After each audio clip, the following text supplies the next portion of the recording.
ça court de partout. Il y a tous les camions. Et je suis vraiment choqué. C'est un peu le statu quo. On sait pas trop si on peut se déplacer ou pas. Et c'est toujours des interrogations sur ce qui se passe et où est-ce qu'on en est exactement. C'est surtout le choc et c'est pour ça que les gens restent là, un peu plantés sur le sol sans savoir quoi faire, sans oser bouger, puisque c'est la stupéfaction. Il y en a qui étaient hagards, ils étaient là avec des couvertures de survie parce qu'ils avaient un peu froid et ils comprenaient pas. Ils comprenaient pas, soit dans le sens pourquoi nous, pourquoi la France, pourquoi Paris, et d'autres qui comprenaient pas du tout parce que ils ont vu quelqu'un se faire péter, d'autres, il y en avait une dame qui disait j'ai pas de nouvelles de mon fils. Alors a priori je pense qu'il était sur le Bataclan. Avec ces fusillades, il y a plusieurs lignes de métro qui ont fermé, pas sécurité, des quartiers qui sont bouclés, c'est très difficile de circuler en voiture et des milliers de personnes qui sont parisiens, qui sont banlieusards, qui sont provinciaux, qui sont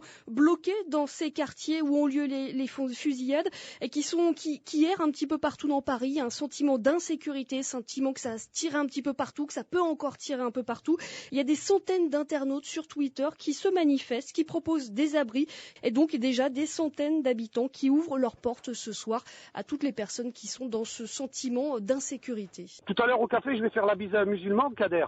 Il va être en larmes, il va me serrer dans les bras. On en avait déjà discuté de tous ces attentats et tout. Et après le 11 janvier. Il va pas comprendre. Oui, tout à fait. Il va pas comprendre. Vous avez appris la nouvelle ce matin ? Non, hier soir déjà.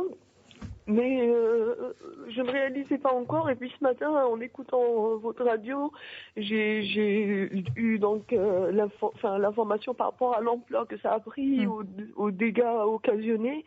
Et je n'en reviens toujours pas.